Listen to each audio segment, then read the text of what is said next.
Salam dəyərli izləyicilər, kanalımıza xoş gəlmisiniz. Bugün sizinlə İsa bulağının maketini hazırlayacağım. İstəsəz sadə formada maket də hazırlaya bilərsiniz, yaxud da belə Novruz abu havalı İsa bulağını maket kimi hazırlaya bilərsiniz. Seçim sizin.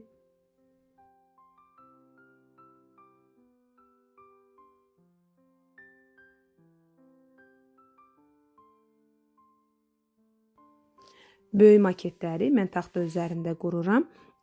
Qalınlığı hardasa 1 sm-lik taxtadır və İsa bulağında kənar hissələrdə çıxıntı var. Detaylı olaraq işləməyə çalışacağım. Baxın, bu kənar hissənin sütunları nəzərdə tuturam. Ara boşluğu var sanki. Onu görmək üçün istəsəz 2 kardonu birləşdirə bilərsiniz, yaxud da orta hissəni kəsib çıxartmaq olar, fərqi yoxdur.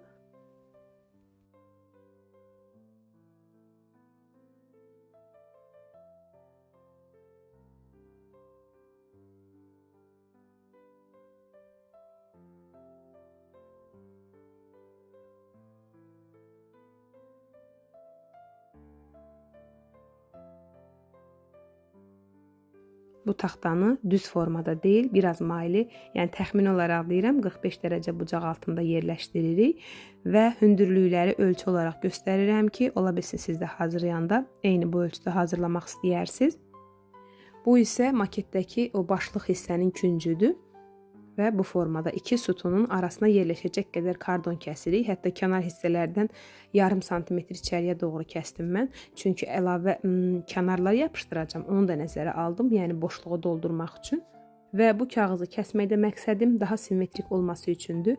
Yəni qatlanan fiqurlarda açılanda daha simmetrik, dəqiq simmetriya əldə etmək olur.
Bu isə ön hissədə çeşmənin altlığıdır. Yəni çeşmənin belə deyək, bulaq hissəsinin hovuzudur.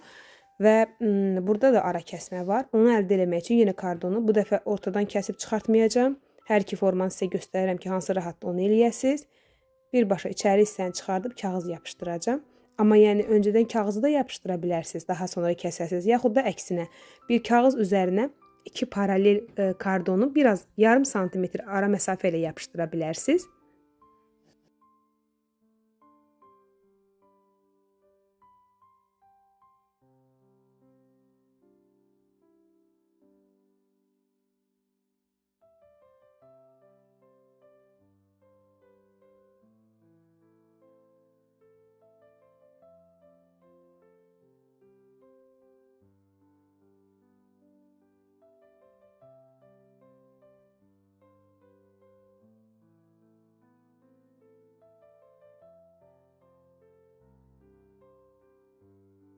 Su krantının hazırlanması üçün bir neçə detaldan istifadə eləyəcəyik hissəli olaraq və mən belə nazik kardondan kəsəcəm, yəni qalın kardon seçməyin. Həm kəsmək çətindir, kiçik fiqurları, eyni zamanda kobud forma alınır. Və onu da deyim ki, əgər əlinizdə plastik borular varsa, müxtəlif ölçülü, 3 ölçülü bizə əsas plastik boru lazım olacaq. Və bəzi hissələri mən kağızdan özüm hazırlayacağım, çünki istədiyim ölçüdə boru yox idi. Yəni istəsəz bütün boruları belə müxtəlif diametrdə hamısını kağızdan hazırlamaq olar.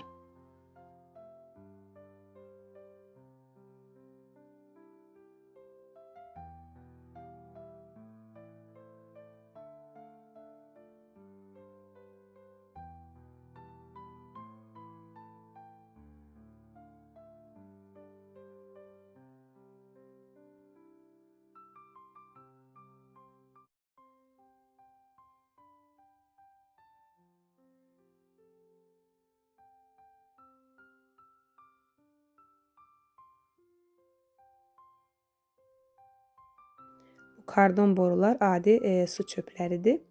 Bu formada alıram lazım olur və biraz maylı kəsirik ki, krantın ön hissəsidir.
Yerlərini açsam da hələ ki yapışdırmayacağım. Tam boyama işindən sonra yapışdıracağım. Çünki krantların rəngi fərqli formada olacaq. Maketimizin əsas hissəsi hazır olduğuna görə taxtaya yapışdırdım ki, digər işləri daha rahat, yəni simmetrik işləri daha rahat görüm. Kənar hissələrdə hasar var və kardonları dik formada yapışdıracağım.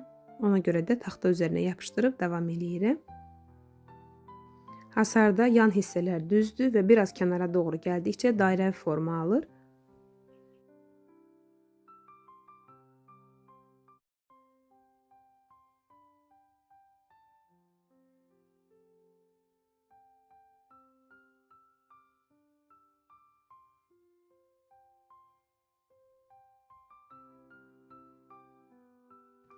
Və maketimizdəki arxa hissədə dağlıq, yaşıllıq görüntünü əldə etmək üçün penoplastdan istifadə elədim. Müxtəlif formada kəsə bilərsiniz. Burada simmetrik, konkret bir forma yoxdur. Bu formada kəsdikdən sonra boyama işinə başlayacağım. Və boyamada çalar əldə etmək üçün əvvəlcə yaşıl boya və ara hissələrdə qəhvəyi boya. Daha sonra ən sonda isə fırçamı isladıb həm qəhvəyi, həm yaşıl boya aralarında keçid eləyib, belə deyim, daha tünd yaşıl rəng əldə edə bilərsiniz. Yəni burada yaşıl və qəhvəyinin konkret keçidini əldə eləməməyə çalışın. Yəni biraz yaşıl, biraz qəhvəyi və keçid tonları olsa daha maraqlı görünəcək. Künc hissələrə isə adi A4-ü cırıb yapışdırıram. Nəyə görə cırıram? Çünki əllə kəsəndə daha səliqəli olur və şpaklyovkanın altından konkret xətt kimi, kontur xətti kimi bilinir. Amma belə cırdıqda həm kağızın ucu nazilir. Mən Kinder şarlarda da bu formada istifadə eləyirəm və belə səliqəli, belə deyim, alt hissədən heç bir xətt bilinmir. Şpaklyovka səliqəli formada qalır. Ona görə kardonun künc hissələrini qapatdıqda adətən bu formada kağızı əlimlə belə cırıb adi forma verə bilərsiniz. Yəni düz kəsmək vacib deyil. Və dönmə hissələrdə kağız parçalarını daha kiçik hissələrə bölün. Şpaklyovkanı ön hissələrə və bütün maketimizə vuracağım. Amma maketə vuranda iki rəngdən istifadə eləyəcəm. İlk öncə şpaklyovkamıza qara rəng qatacağım ki, boz rəng əldə eləyim və daha sonra o boz rəngin üzərindən yenidən ağ işləyəcəm. Video davam etdikcə sizə göstərəcəm. Yəni belə deyim, daş mərmər görüntüsünü əldə etmək üçün ilk öncə adi boz şpaklovkayla birbaşa bütün maketi boyuram. Daha sonra istədiyim yerlərə ağçalar verəcəm. Sanki belə deyim, daşlarda künc hissələr biraz boz, orta hissələr daha ağarmış formada. Bu gecə çəkilişidir. Maketimi bitirməyə çalışıram. Və gəldik su krantlarımıza. Yenə iki rəngdən istifadə edəcəm. Gümüşü boyam var. Daha sonra künc hissələrə, bəzi hissələrə qəhvəyi boya ilə qarışıqlıq verəcəm. Tam da gümüşü deyil çünki.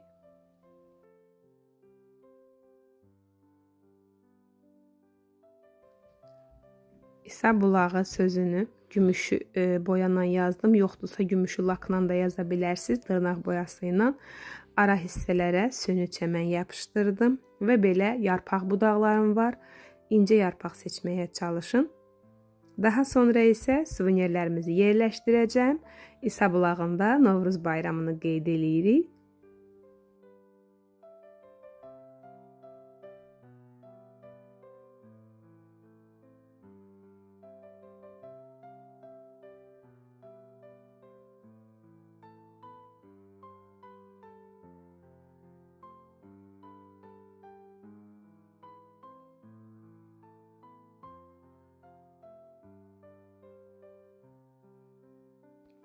Satışda hazır seramik skameykalar var.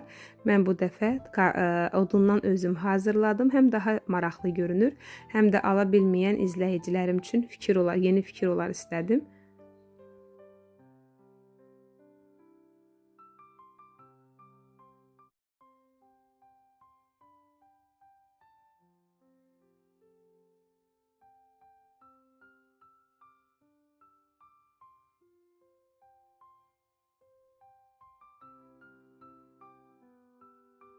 Ara hissələri həsir iplə bağlamaqda ilk məqsədim daha möhkəm olması üçündür. İkinci olaraq isə daha maraqlı və gözəl görünür deyə düşünürəm.